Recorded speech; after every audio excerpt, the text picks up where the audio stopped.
Hello everyone. आज की इस क्लास में समाजशास्त्र से संबंधित महत्वपूर्ण प्रश्नों को कराया जाएगा। क्लास शुरू हो इससे पहले आप सभी इस वीडियो को ज़्यादा से ज़्यादा लोगों के साथ शेयर ज़रूर कर दीजिए।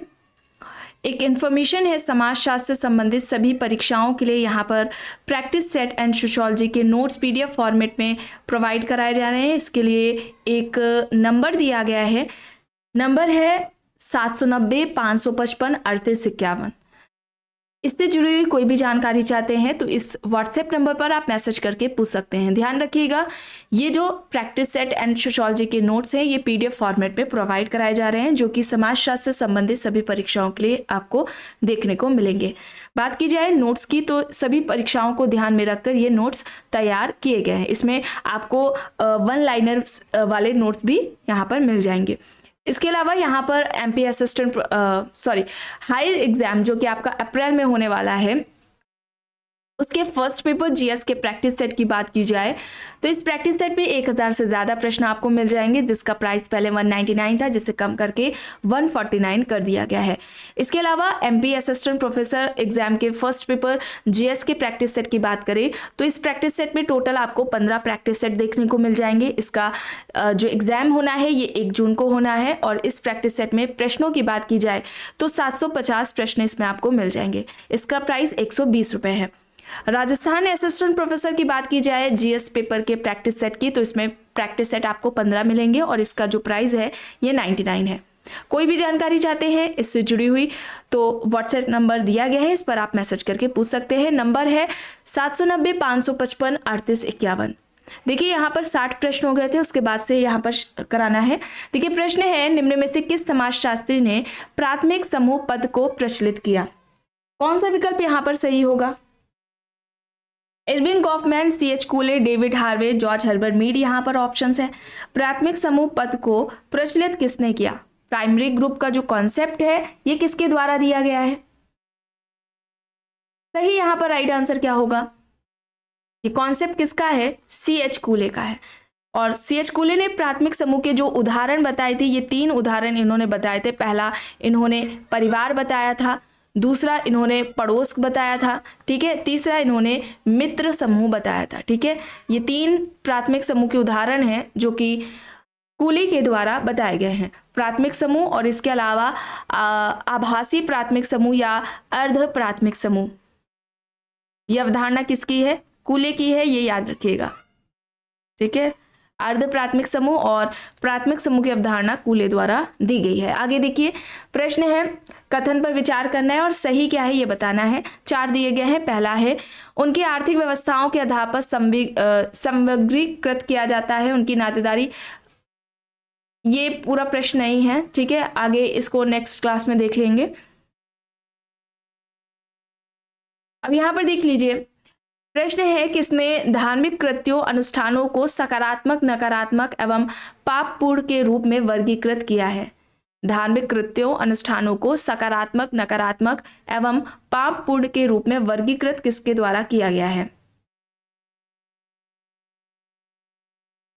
ऑप्शंस में मैलोनोवस्की है, रेडक्लिफ ब्राउन है, वेबर है, दुर्खीम यहाँ पर आपको देखने को मिलेंगे। धार्मिक कृत्यों एवं अनुष्ठानों को सकारात्मक, नकारात्मक एवं पापपूर्ण के रूप में वर्गीकृत किसने किया है? यहाँ पर सही होगा रेडक्लिफ ब्राउन। रेडक्लिफ ब्राउन होगा, ऑप्शन बी यहाँ पर राइट आंसर हो जाएगा। प्रश्न है, संस्कृतिकरण को अग्रिम समाजीकरण की प्रक्रिया किसने कहा? ए.के. सरन, योगेंद्र सिंह, योगेश अटल, दीपांकर गुप्ता यहाँ पर ऑप्शंस है। संस्कृतिकरण को अग्रिम समाजीकरण की प्रक्रिया किसने कहा है? ए.के. सरन, योगेंद्र सिंह, योगेश अटल, दीपांकर गुप्ता यहाँ पर ऑप्शंस है। सही यहाँ पर विकल्प होगा योगेंद्र सिंह। योगेंद्र सिंह है। संस्कृतिकरण को अग्रिम समाजीकरण की प्रक्रिया योगेंद्र सिंह के द्वारा कहा गया है। संस्कृतिकरण की जो अवधारणा है ये किसके द्वारा दी गई है? श्रीनिवास के द्वारा दी गई है। एम एस श्रीनिवास ने यह अवधारणा दी है संस्कृतिकरण की। ये कैसी प्रक्रिया, क्या होता है? इसमें कोई निम्न हिंदू जाति या जनजाति किसी उच्च या द्विज जाति के रीति रिवाज, उनकी जो लाइफ स्टाइल है, जीवन शैली है, उनका जो आचरण है, धार्मिक कर्मकांड है, पद्धतियाँ हैं, उन्हें अपनाता है और ताकि उनका जो पद क्रम में स्थान है वो पहले से बेहतर हो सके, और ये कई पीढ़ियों तक अनुकरण चलता है। ठीक है, बाद में उनको मान्यता भी मिल जाती है। और यही अवधारणा संस्कृतिकरण के एम एस श्रीनिवास के द्वारा दी गई थी। किस पुस्तक में दी है? Religion and society among the कुक्स of south India. पुस्तक का नाम है religion and society among the कुक्स of south India, ध्यान रखिएगा। ठीक है, पुस्तकें भी कई बार पूछ ली जाती है कि किस पुस्तक में कौन सा कॉन्सेप्ट दिया गया है, तो इसे भी ऐसे भी पढ़ा करिए, आपको कई बार बताया भी जा चुका है। ठीक है, और संस्कृतिकरण से पहले श्रीनिवास ने ब्राह्मणीकरण शब्द का प्रयोग किया था, जिसके दो कारण हैं। एक तो कारण ये था कि विद्वानों ने इन्होंने जब कॉन्सेप्ट दिया कि इसे हम ब्राह्मणीकरण कहेंगे, ये जो इन्होंने फील्ड वर्क किया था वहाँ पर देखा, ये प्रोसेस को नाम दिया कि ये ब्राह्मणीकरण है। तो बाद में इनकी ये अवधारणा देने के बाद कई बार आलोचना भी की गई है बहुत सारे समाजशास्त्रियों के द्वारा, और इन्होंने फिर आलोचना के बाद, और एक दूसरा भी रीज़न है कि ब्राह्मणीकरण शब्द का प्रयोग इनसे पहले किया जा चुका था, अयप्पन है उन्होंने किया था। बाद में इन्होंने ब्राह्मणी, चूंकि इनकी आलोचना हुई, शब्द पहले कोई और यूज भी कर चुका था, तो फिर उन्होंने ब्राह्मणीकरण की जगह पर संस्कृतिकरण शब्द का प्रयोग भी किया था। ठीक है, चलिए अब आगे यहाँ पर देखिए प्रश्न है, जॉर्ज सेमल का समूह का एकल, द्विक और त्रिक के रूप में वर्गीकरण किस आधार पर है? किसके आधार पर जॉर्ज सेमल ने समूह का वर्गीकरण या समूह के प्रकार एकल, द्विक और त्रिक के रूप में बताए हैं? आधार पूछा जा रहा है, शारीरिक समीपता, सदस्यता की प्रकृति, सामाजिक संबंध या फिर समूह का आकार। कौन सा विकल्प यहाँ पर राइट होगा? जॉर्ज सेमल ने समूह के 3 प्रकार बताए थे, एकल, द्विक और त्रिक। आधार क्या था? समूह का आकार था। समूह का आकार यहाँ पर ऑप्शन डी यहाँ पर राइट होगा। ठीक है, विकल्प डी यहाँ पर सही है। प्रश्न है, मैक्स वेबर के अनुसार नौकरशाही की अभिलाक्षणिक विशेषता क्या है? यह नेता के संकल्प का प्रतिनिधित्व करती है, या तार्किक विधिक सत्ता पर आधारित है, या वंशानुगत परिस्थिति पर आधारित है, या फिर यह नैतिक सत्ता पर आधारित है? कौन सा विकल्प यहाँ पर राइट होगा? वेबर के अनुसार नौकरशाही की अभिलाक्षणिक विशेषता क्या है? यह नेता के संकल्प का प्रतिनिधित्व करती है, या तार्किक विधिक सत्ता पर आधारित है, या वंशानुगत परिस्थिति पर आधारित है, या फिर यह नैतिक सत्ता पर आधारित है? सही होगा, यह तार्किक विधिक सत्ता पर आधारित है। यह तार्किक विधिक सत्ता पर आधारित है, यानी कि ऑप्शन बी हो जाएगा यहाँ पर सही आंसर। प्रश्न है, निम्न में से प्रतिस्पर्धा की एक गलत विशेषता कौन सी है? अवैतिक प्रक्रिया, निरंतर प्रक्रिया, व्यवस्थापन की प्रक्रिया, या फिर सार्वभौमिक प्रक्रिया? प्रतिस्पर्धा की गलत विशेषता पूछी जा रही है, सही क्या होगा? राइट आंसर यहाँ पर क्या होगा? यहाँ पर राइट आंसर क्या हो जाएगा? व्यवस्थापन की प्रक्रिया। ठीक है, व्यवस्थापन की प्रक्रिया यहाँ पर ऑप्शन सी होगा। और प्रतिस्पर्धा, कंपटीशन, या जिसे हम प्रतियोगिता कहते हैं, ये किस में आ जाएगा? असहयोगी सामाजिक प्रक्रिया में आ जाएगा। ठीक है, असहयोगी सामाजिक प्रक्रिया में आ जाएगा प्रतिस्पर्धा या प्रक्रिया। इसमें इसके अलावा प्रतिस्पर्धा या प्रतियोगिता के अलावा आ जाएगा संघर्ष, आ जाएगा विरोध, आ जाएगा विद्रोह भी आ जाएगा। ठीक है, ये सभी असहयोगी सामाजिक प्रक्रिया में आएंगे। ठीक है, और गिडेंस का किंग्सले डेविस का क्या कहना था? डेविस ने कहा था, जब प्रतिस्पर्धियों का ध्यान प्रतिस्पर्धा से हटकर प्रतिद्वंदियों पर केंद्रित हो जाता है तो वहां पर संघर्ष शुरू हो जाता है। इस तरीके से पूछा जाता है किसके द्वारा बात कही गई है, तो याद रखिएगा किंग्सले डेविस के द्वारा यह बात कही गई है। अब देखिए यहाँ पर प्रश्न है, निम्न में से किस एक समाजशास्त्री ने यह सिद्धांत विकसित किया कि सामाजिक व्यवस्था में भूमिकाएं आदर्श अधिकारों एवं दायित्वों का संस्थागत गुच्छा हो जाती हैं? ऑप्शंस हैं Durkheim, Merton, Kingsley Davis, Ralph Linton. किस समाजशास्त्री का इनमें से किस एक समाजशास्त्री ने यह सिद्धांत विकसित किया कि सामाजिक व्यवस्था में भूमिकाएं आदर्श अधिकारों एवं दायित्वों का संस्थागत गुच्छा हो जाती है, या संस्थागत दायित्वों का संस्थागत गुच्छा हो जाती है? ये 2 बार हो गया है।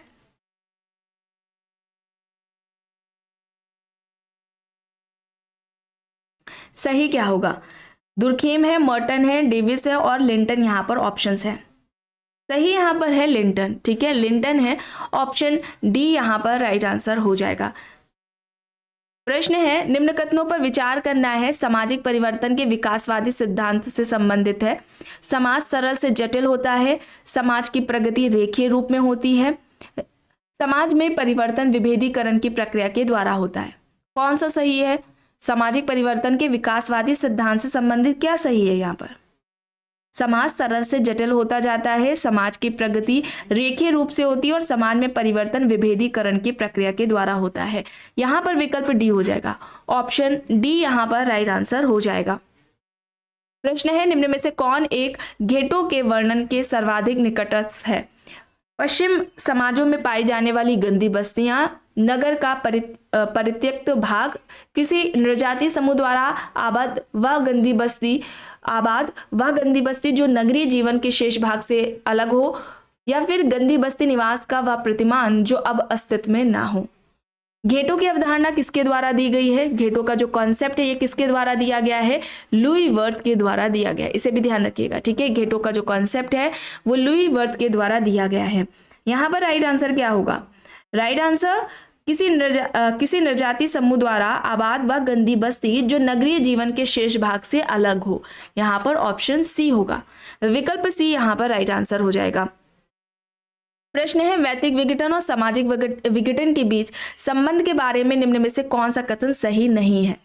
ऑप्शन देखिए, वैयक्तिक विघटन सामाजिक विघटन का कारण हो सकता है, वैयक्तिक विघटन सामाजिक विघटन का परिणाम हो सकता है, सामाजिक विघटन के साथ वैयक्तिक विघटन का लेशमात्र भी संबंध नहीं है, या फिर सामाजिक विघटन के साथ वैयक्तिक विघटन का पारस्परिक संबंध है। बताइए, वैयक्तिक विघटन और सामाजिक विघटन के बीच संबंध के बारे में कौन सा एक कथन सही नहीं है? वैयक्तिक विघटन सामाजिक विघटन का कारण हो सकता है, वैयक्तिक विघटन सामाजिक विघटन का परिणाम हो सकता है, सामाजिक विघटन के साथ वैयक्तिक विघटन का लेशमात्र भी संबंध नहीं है, या फिर सामाजिक विघटन के साथ वैयक्तिक विघटन का पारस्परिक संबंध है।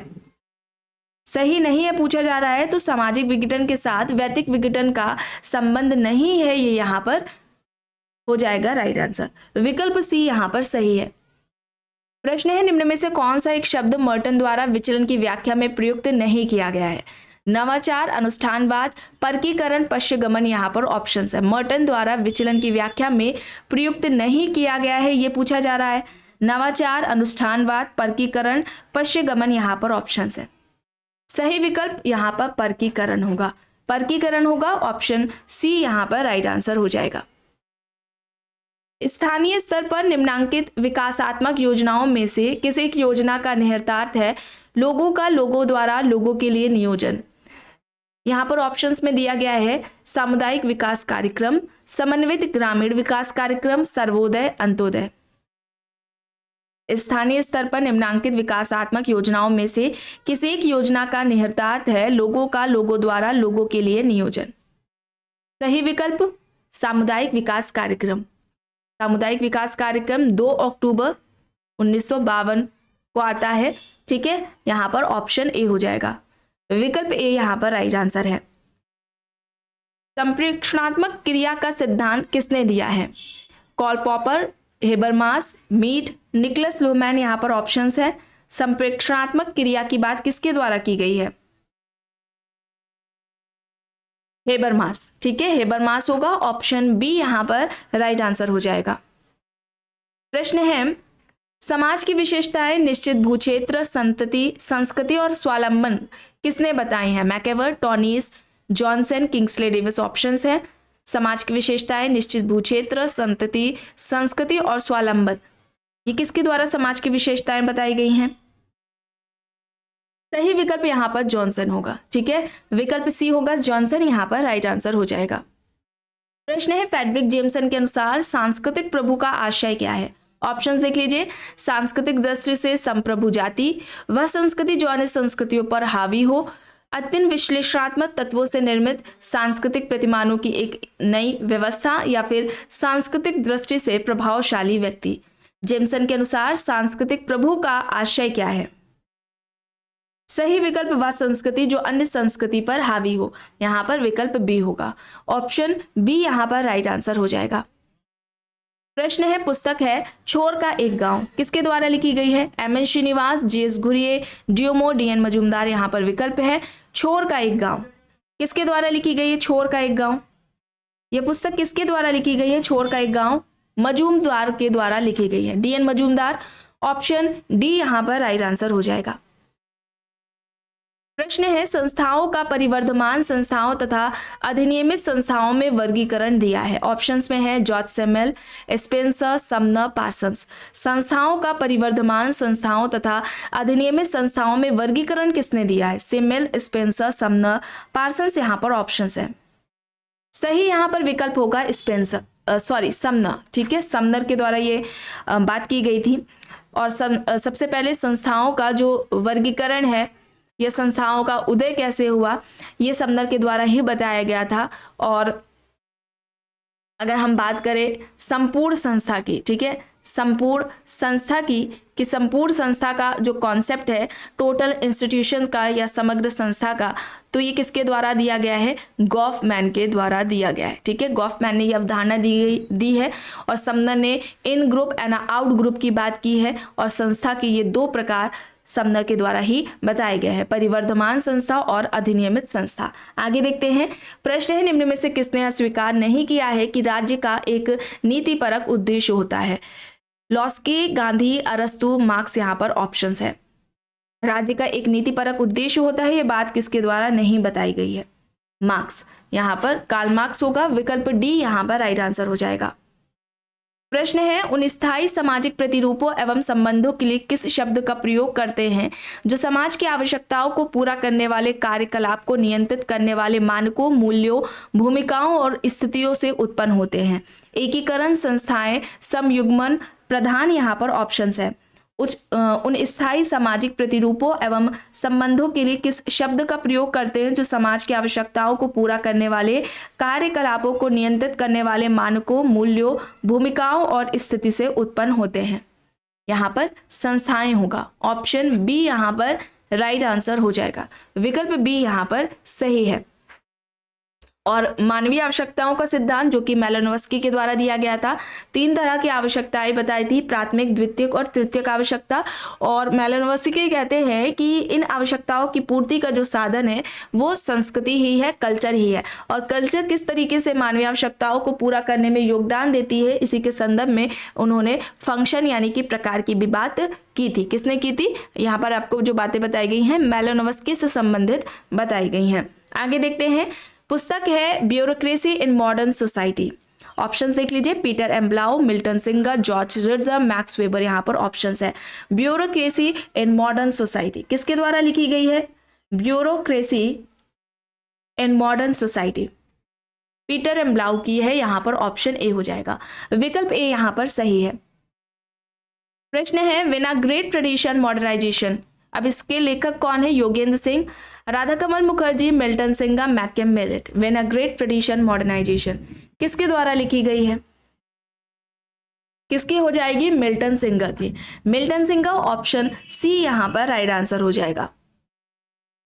निम्न में से कौन सी इंडो आयरन भाषीय परिवार की भाषा है? हिंदी, तमिल, कन्नड़, मलयालम यहाँ पर है। इंडो आयरन भाषीय परिवार की भाषा पूछा जा रहा है, कौन सी है? हिंदी है। यहां पर ऑप्शन ए हो जाएगा। प्रश्न है निम्न में से कौन सी एरिक एरिक्सन के मनुष्य के 8 चरण की प्रमुख विशेषता है? स्वयं का सामाजिक विकास, समाजशास्त्री स्व का विकास, मनोवैज्ञानिक स्व का विकास या फिर स्वयं का विकास? एरिक एरिक्सन ने मनुष्य के 8 चरण की प्रमुख विशेषताएं बताई थी। उसमें जो बताई थी 8 चरण की विशेषताएं प्रमुख पूछा जा रहा है।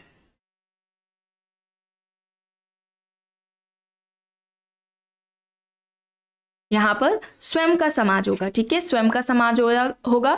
ऑप्शन डी यहाँ पर राइट आंसर हो जाएगा।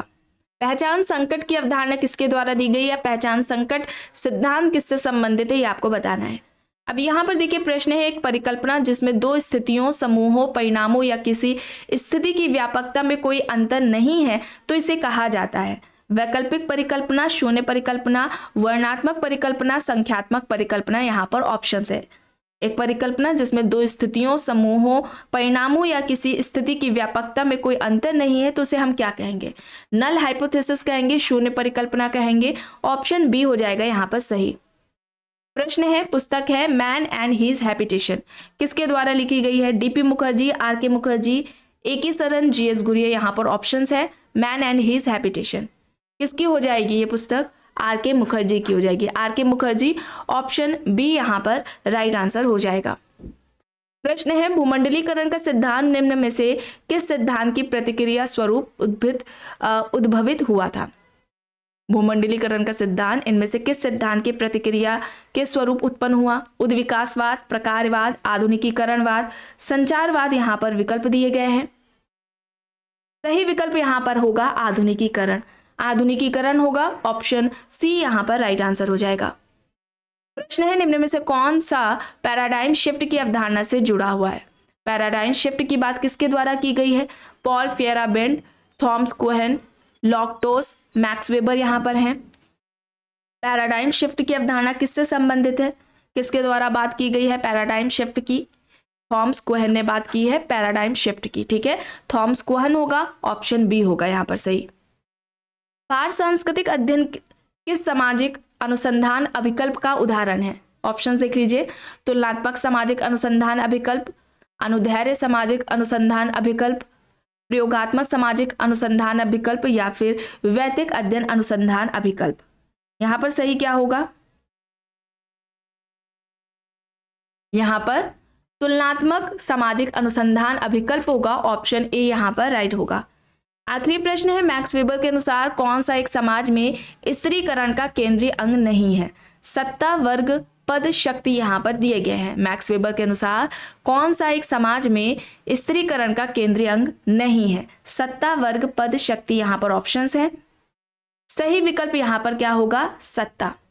ठीक है, सत्ता की बात नहीं की गई थी, सामाजिक स्त्रीकरण की बात कर रहे हैं। ऐसे तो सत्ता एवं शक्ति की बात वेबर द्वारा की गई है। 3 तरह की शक्ति की या सत्ता की बात वेबर ने बताई थी। एक तो था पारंपरिक शक्ति या सत्ता, दूसरा था वैधानिक शक्ति और सत्ता, और तीसरा क्या था? तार्किक शक्ति या सत्ता। ठीक है, यहाँ पर क्या हो जाएगा? करिश्माई शक्ति या सत्ता। ठीक है, करिश्माई शक्ति या सत्ता, पारंपरिक शक्ति या सत्ता, और तीसरा क्या हो जाएगा? वैधानिक शक्ति या सत्ता।